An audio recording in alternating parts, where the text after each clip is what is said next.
Hello दोस्तों, my self विशाल चौरसिया। आप देख रहे हैं मेंटोर विशाल। जैसा कि आपने देखा है, ये वीडियो बिना देखे एक्टिव काउंसलिंग में न जाना। ये 10 वार्निंग मैं आपको बता रहा हूँ कि इसके बिना आप एक्टिव काउंसलिंग में पार्टिसिपेट नहीं कीजिएगा। इसमें सबसे पहला बात यह है कि अननोन कॉल्स बहुत ज़्यादा आते हैं। उसमें बहुत सारे एजेंट होते हैं, सब जो कॉलेज के रहते हैं, सब वो आपसे डोनेशन लेते हैं। सब वो बिना डोनेशन के एडमिशन नहीं देंगे। सब आप बात करेंगे तो जो डायरेक्ट एडमिशन वाले होते हैं वो सतर्क रहें। इसके बिना आप जाएंगे तो वो 1.5 लाख 2 लाख बड़ा बड़ा अमाउंट वो आपसे लेंगे। इसीलिए आप सतर्क रहें और देखें। आप जब भी जाएंगे कॉलेज में मीट करने एडमिशन रिलेटेड, तो आपका नंबर वहाँ लिया जाएगा और वो नंबर आपका एजेंट को दे दिया जाता है। और एजेंट जब आपके पास फ़ोन करेगा तो वो बोलेगा मुझे 6 लाख डोनेशन चाहिए, इससे आपको इस काइट में एडमिशन मिल जाएगा, AKGEC में मिल जाएगा, गलगोटिया में मिल जाएगा, ABS में मिल जाएगा। इससे आप बच कर रहें। तो इसलिए अननोन कॉल पर कभी भरोसा ना करें। और सेकेंड बात यह है कि यूपी नंबर 1 कॉलेज, ये सारे अपने कॉलेज लिखते हैं सब कि ये मेरा कॉलेज यूपी नंबर 1 है, मेरा कॉलेज यूपी नंबर 1 है। तो एडमिशन ये देखकर कभी नहीं कीजिएगा, या फिर एडमिशन प्लेसमेंट रिकॉर्डिंग भी देखकर नहीं कीजिएगा, क्योंकि प्लेसमेंट सबका अपना गलत चढ़ाते हैं सब वेबसाइट पर। रियलिटी कुछ और होता है। रियलिटी पता करना है तो उस कॉलेज के बच्चे से पता कीजिएगा, और नहीं तो आप हमारे कमेंट सेक्शन में आप लिख सकते हैं किस कॉलेज में आप जाना चाहते हैं, तो हम बता देंगे। ठीक है, तो नेक्स्ट टॉपिक देखते हैं। बीटेक का टोटल खर्चा पहले क्या है ये पता करना सबसे ज़्यादा ज़रूरी है। आप जानते हैं कि बीटेक एक सबसे महंगी डिग्री में से है कि बीटेक MBA ये सब। तो बीटेक आमतौर पर मिडिल क्लास फैमिली के बच्चे ही बीटेक अधिकतर कर रहे हैं इस समय एक्टिव काउंसलिंग से, जिनका अच्छे नंबर ना आने के कारण JEE नीट ये सब क्रैक नहीं हो पाता है। तो आप बीटेक करना चाह रहे हैं तो आपको कितना अमाउंट होना चाहिए आपके पास कि आप सेफ रहेंगे, नहीं तो बाद में आप पता चले कि पैसा ना हो, उसके वजह से आप बीटेक करने में बहुत ज़्यादा दिक्कत होगा। तो बीटेक के लिए अगर पर्टिकुलर कॉलेज का बीटेक अगर आप जानना चाहते हैं खर्चा कितना है, तो वो आप कमेंट कीजिएगा, मैं वीडियो बना दूंगा उस पर। लेकिन मैं आज एक नियमित बता दे रहा हूँ कितना, लगभग 8 से 12 लाख तक आपका टोटल खर्चा आने वाला है एक्टिव बीटेक करने में। और अगर एक्स्ट्रा कुछ चाह रहे हैं, एक्स्ट्रा अलग से PG ये सब, तो उसका एक्स्ट्रा हो जाएगा। नहीं तो 8 से 12 लाख में आप मतलब एक नॉर्मल PG में रहकर आप बीटेक करेंगे तो लग जाएगा 4 साल में। और क्या है, अब देखते हैं नेक्स्ट टॉपिक। पेड काउंसलिंग के झांसे में ना पड़ना। और आप JEE मेंस जब देंगे तो आपका जब टाइम आएगा काउंसलिंग करने का, तो बहुत सारे यूट्यूब पे ऐसे ऐसे चैनल्स हैं जो 500 1000 1500 2000 ऐसे काउंसलिंग का चार्ज लेते हैं सब, और बोलते हैं सब 10 लाख के रैंक पे मैं आपको अच्छा कॉलेज दिलवा दूंगा। ये 10 लाख के जो रैंक वाला है कॉलेज, वो कोई अच्छा कॉलेज आपको नहीं मिलने वाला है। 10 लाख के रैंक अगर आ रही है तो अगर आप बीटेक करना चाहते हैं तो या तो डायरेक्ट एडमिशन ही ले लीजिए, और नहीं तो आप कोई और सेक्टर चूज कर लीजिए, BA BSc या फिर कोई और CUET के थ्रू चले जाइए। लेकिन उन सब झांसों में आप ना पड़िए। अगर आपको बीटेक करना ही है तो आपका कितना रैंक है ये मेरे कमेंट सेक्शन में बताइए, और या आप किस टॉपिक पे वीडियो चाहते हैं ये भी आप बताइए।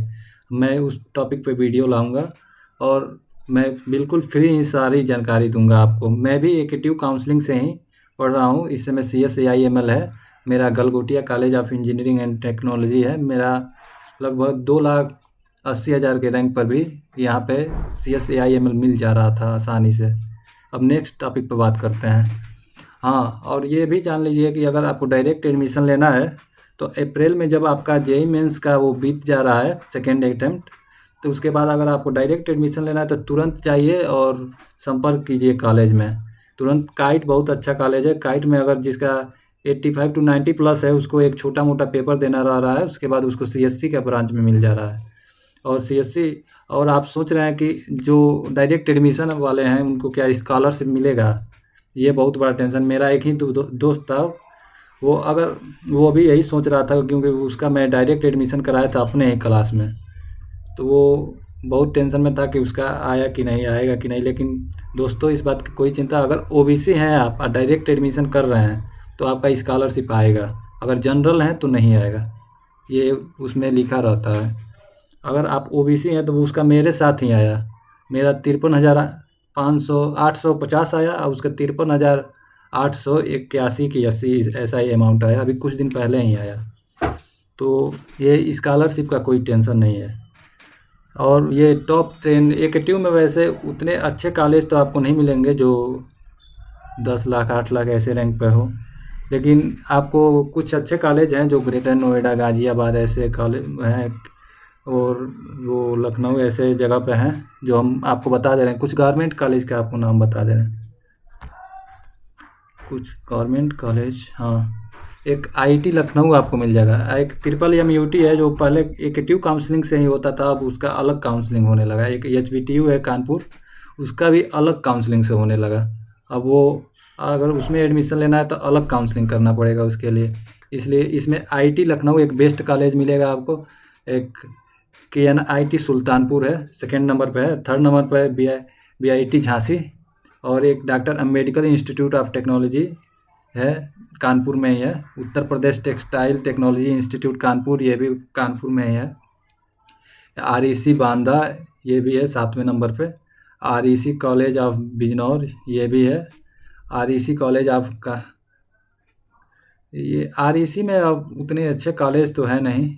यही आपको अगर गवर्नमेंट में लेना है तो यही आईटी लखनऊ ले लीजिए, कमल नेहरू इंस्टीट्यूट ऑफ सुल्तानपुर, और बीआईटी झांसी ले सकते हैं, doctor Ambedkar institute of Kanpur ले सकते हैं। ये अगर आपको इसका लगभग जाता है, आईटी का तो 30,000 रैंक से शुरुआत होता है, इसका लगभग 50-55 हज़ार तक इसका सीएससी का रहता है। उसके बाद अगर आपको कट ऑफ जानना है हर एक का, गवर्नमेंट का प्राइवेट का, तो आप हमसे कमेंट में बताइएगा, मैं आपको उसका कट ऑफ सबका दे दूंगा। और प्राइवेट कॉलेज का बात कर लेते हैं। हाँ, प्राइवेट कॉलेज में पहले पे तो है जीएसएस नोएडा, यही नोएडा में ही है, देख सकते हैं, ये अच्छा कॉलेज है। उसके बाद सेकंड पे आप मान सकते हैं काइट गाज़ियाबाद। काइट से ऊपर एकेजीसी रहता, पर काइट इस समय वो हो गया है, एकेटीव से एफिलेटेड है, पर वो काइट जो कॉलेज है ये तो एकेजीसी के बाद आ रहा था, लेकिन काइट ऑटोनोमस हो गया। इसके वजह से अब एकेजीसी से पहले काइट को देखा जाता है। और एकेजीसी बहुत ज़्यादा रिस्ट्रिक्टेड थोड़ा है, इसको ध्यान में रखिएगा, क्योंकि वो जो आर्मी रिटायर है वो चलाते हैं एकेजीसी कॉलेज को। उसके पहले पे जेएसएस नोएडा, उसके बाद काइट गाज़ियाबाद, उसके बाद एकेजीसी गाज़ियाबाद, उसके बाद जीएल बजाज को ले सकते हैं, ग्रेटर नोएडा में है। जीएल बजाज भी थोड़ा रिस्ट्रिक्टेड है, इसको ध्यान में रखिएगा। उसके बाद GCET Galgotia college of engineering and technology, not GU, Galgotia university, Galgotia college of engineering and technology में आप आराम से ले सकते हैं एडमिशन, बहुत सस्ता फीस है। और उसके बाद एबीईएस ईसी गाज़ियाबाद, इसमें ये भी ऑटोनोमस हो चुका है। उसके बाद ये 6 नंबर पे है एबीईएस ईसी गाज़ियाबाद। इसके बाद 7 नंबर पे आप देख सकते हैं एनआईईटी ग्रेटर नोएडा। उसके बाद 8 नंबर पे आप देख सकते हैं आरकेजीआईटी गाज़ियाबाद। उसके बाद पीएसआईटी कानपुर भी, लेकिन ये थोड़ा महंगा है, इसको देखिएगा। 10 नंबर पे आप जीएनआईओटी को भी रख सकते हैं। इससे ऊपर आप कॉलेज को ना देखिएगा, कोई ज़रूरत नहीं है, और अच्छा कॉलेज आपको नहीं मिलेगा। उससे बढ़िया आप किसी और सेक्टर में जा सकते हैं, या फिर एक बार और ड्रॉप लेकर देख सकते हैं। और इसमें भी अगर प्लेसमेंट देखेंगे तो उतना कोई खास नहीं है, सबका एवरेज 6 से 7, मतलब जो ऊपर के है जेएसएस काइट एकेजीसी जीएल बजाज, इसका 6 या 6.5 मैक्सिमम रहेगा। मैक्सिमम लोग यहाँ 4, 5, 4.5 ऐसा ही कुछ मिलता है। लेकिन आप अगर पढ़ेंगे, अगर पढ़ने के लिए आ रहे हैं तो आपको अच्छा मिल सकता है पैकेज। यहाँ पे ऑन कैंपस अगर आपको प्लेसमेंट चाहिए तो उतना अच्छा आपको अपॉर्चुनिटी नहीं मिलेगी, लेकिन सेकेंड ईयर से अगर आप 1 साल कैसे भी ले सकते हैं, उसके बाद आप बाहर ऑफ कैंपस अप्लाई कर रहे हैं तो आपको अच्छा मिल सकता है, क्योंकि यहाँ पे कॉरपोरेट कंपनियाँ बहुत ज़्यादा हैं ग्रेटर नोएडा में, आप देख सकते हैं वो। अब प्राइवेट एंड गवर्नमेंट कॉलेज हो गए, अब काउंसलिंग का प्रोसेस को समझते हैं। तो जनरली काउंसलिंग का प्रोसेस जो है, एकेटिव का एक डेट आएगा, उसके बाद उसका रजिस्ट्रेशन करना होता है, उसमें 1,000 रुपया लगता है। उसके बाद 2-3 डॉक्यूमेंट वेरिफिकेशन करना रहता है, जेईई मेन स्कोर का 10th 12th marksheet, category certificate, ये आपको मैंडेटरी होता है, तीनों ज़रूरी होता है। आप कैटेगरी सर्टिफिकेट आप ज़रूरी से बनवा लीजिएगा। उसके बाद आपको कॉलेज का थी ये CSIT क्या भरना है, आपको आएगा जब चूज करने के लिए तो आप काउंसलिंग में भरेंगे कि पहले नंबर पे क्या ले, दूसरे नंबर पे क्या ले, तीसरे नंबर पे क्या ले। तो इसके लिए आपको करना क्या है कि आपको पेड वीडियो में आपको सबसे पहले नहीं लेना है, ना पैसे एक भी नहीं देने हैं, क्योंकि एक तो ऐसा कॉलेज आप चूज कर रहे हैं, दूसरा ऊपर से ये पैसा देना पड़े आपको, झांसे में ये फंसाते हैं सब। इसलिए इसमें नहीं जाने का कोशिश कीजिए। और आपको जितना रैंक आया हो वो अपना नाम और क्या ब्रांच चाहते हैं ये लिख कर बताइएगा, हम बताएंगे आपको कि कौन सा कॉलेज आपके लिए सही रहेगा। हम आप सभी के वीडियो मैसेज पर कमेंट करेंगे और आप प्लीज़ सब्सक्राइब कर दीजिएगा, क्योंकि इस पर मैं फेक वीडियो नहीं बनाऊंगा। हम जानते हैं कि मैं भी मिडिल क्लास फैमिली से हूँ और आप सभी ऐसे ही होंगे। और जानकारी, सही जानकारी लेना कितना इम्पोर्टेंट है। यूट्यूब पे तो बहुत सारी वीडियो पड़े हैं, लेकिन 90+ वीडियो में कंटेंट पेड होते हैं, ये ध्यान रखिएगा। उसके बाद सीट अलॉटमेंट, चॉइस फिलिंग करेंगे, उसके बाद सीट अलॉटमेंट होगा, उसके बाद सीट कन्फर्मेशन होगा, उसमें फ़ी भी देना पड़ता है 20,000 उसके आसपास, 20,000 ही देना होता है। उसके बाद जाएंगे फाइनल राउंड में, आपको रिपोर्टिंग टू कॉलेज, मतलब कॉलेज में रिपोर्टिंग करना होगा, उसके बाद आपको मिल जाएगा। अगर कॉलेज पसंद नहीं है तो पहले ही कैंसिल कर सकते हैं और अब फीस नहीं दे सकते हैं, फीस वापस आ जाएगा। तो ये हो गया आपका काउंसलिंग का प्रोसेस। तो काउंसलिंग, कुछ बच्चे के पास तो पैसा रहता नहीं, उनको एजुकेशन लोन से पढ़ना होता है, तो उनको एजुकेशन लोन कैसे मिलेगा, इस पर तो कोई वीडियो ही नहीं बनाता। तो अगर आपको एजुकेशन लोन लेना है तो आप कह सकते हैं, तो मैं एक कमेंट कीजिएगा, मैं एक सेपरेट वीडियो बना दूंगा, एक अच्छा सा वीडियो। अब मैं खुद एजुकेशन लोन के लिए फॉर्म भरा था। एजुकेशन लोन के लिए फर्स्ट स्टेप ये होता है कि आप PM विद्या लक्ष्मी पोर्टल पे अप्लाई करते हैं। तो इसमें कुछ स्कीमें होती है, उसमें उसके थ्रू आप भरेंगे फॉर्म का पूरा डिटेल मैं आपको दे दूंगा, आप पहले कमेंट कीजिएगा। उसके बाद वो एक वीडियो बना दूंगा, उसके थ्रू आपको मिल जाएगा। उसके बाद वो फॉर्म ले जाकर अपने जिस बैंक से आपका खाता है, आपको लेना है लोन, उस बैंक में अप्लाई करेंगे तो 15 से 20 दिन, सरकारी में ज़्यादा होता है, 15 से 20 दिन तक या 1 महीना तक भी जा सकता है उसमें, और उसके बाद आपको लोन मिल जाएगा। और नेक्स्ट टॉपिक देखते हैं, AKTU से बीटेक करना सही है या गलत। मैं सही बता रहा हूँ, अगर आप पढ़ना चाहते हैं तो ही AKTU में लीजिएगा। AKTU खराब नहीं, बहुत अच्छा है अगर आप पढ़ने के लिए आ रहे हैं तो। अगर आप केवल फ्री फंड घूमना है तो ना आइए, तब आप कोई और सेक्टर चूज कर सकते हैं, क्योंकि पैसा तो लगेगा।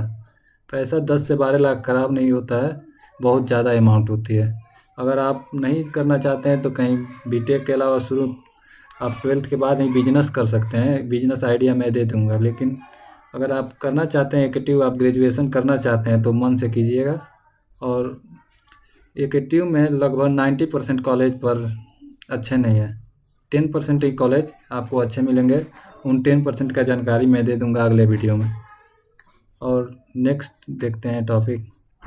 हाँ, ये बच्चे कौन सा ब्रांच ले बीटेक का, ये इसमें बहुत बच्चे फंस जाते हैं। इसलिए CSC, और ये भी है CSC कोर किसी को चाहिए, CSC AI ML CS CSC, वो साइबर सिक्योरिटी, ये सब CSIT ये सब जो हो गया, CSC हिंदी के छोड़ के CSC स्पेशलाइजेशन में और CSC कोर, इनमें आप ज़्यादातर डिफरेंस नहीं पाएंगे। एक ही सब्जेक्ट का डिफरेंस, फर्स्ट ईयर तो सबका सेम रहेगा, सेकेंड ईयर से थोड़ा एक एक सब्जेक्ट एक्स्ट्रा पढ़ना पड़ेगा सबको। लेकिन अगर आप चाहते हैं कि आप सॉफ्टवेयर इंजीनियर बने, ये सब बने, कंपनी में आपको प्लेसमेंट लगे, तो CSC के सारे बच्चे स्पेशलाइजेशन और CSC के सब ही एक ही तरह के कंपनी में बैठेंगे, एक ही तरह का वो क्वेश्चन पूछेगा। इसलिए कुछ डिफरेंस नहीं है। आपको वेब डेवलपमेंट करना है, वो AI के बारे में जानना है, वो ऐप डेवलपमेंट करना है, कुछ भी करना है तो आपको जाना ही पड़ेगा। डाटा साइंस ये सब आपको पढ़ना ही पड़ेगा सभी में, तो कोई ये अलग अलग कोर्सेज नहीं है। आप CSIT में है तो भी आप कर सकते हैं वही। उसके बाद बात कर लेते हैं स्कॉलरशिप कैसे मिलेगा, ये बहुत बच्चों को जानना है। स्कॉलरशिप में आपको कुछ ज़्यादा नहीं करना है, आपको कॉलेज फॉर्म भरवाता है, उसके बाद जमा कर देता है। स्कॉलरशिप में ओबीसी वाले डायरेक्ट एडमिशन वालों को भी मिल जाता है, और स्कॉलरशिप वैसे तो जो फी वेवर से आया होता है उसको नहीं मिलता है स्कॉलरशिप, और वो जनरल SC ST इन सभी को भी अगर वो आए काउंसलिंग के थ्रू तो उनको मिलता है, और 50 से 60 हज़ार के करीब स्कॉलरशिप आता है। और भी आपको जानकारी चाहिए तो आप कमेंट कीजिएगा, मैं आपको रिप्लाई ज़रूर करूँगा। और ऐसे ही वीडियो देखना चाहते हैं तो सब्सक्राइब कीजिए और बेल आइकन दबाना ना भूलिए। ठीक है, thank you so much video देखने के लिए।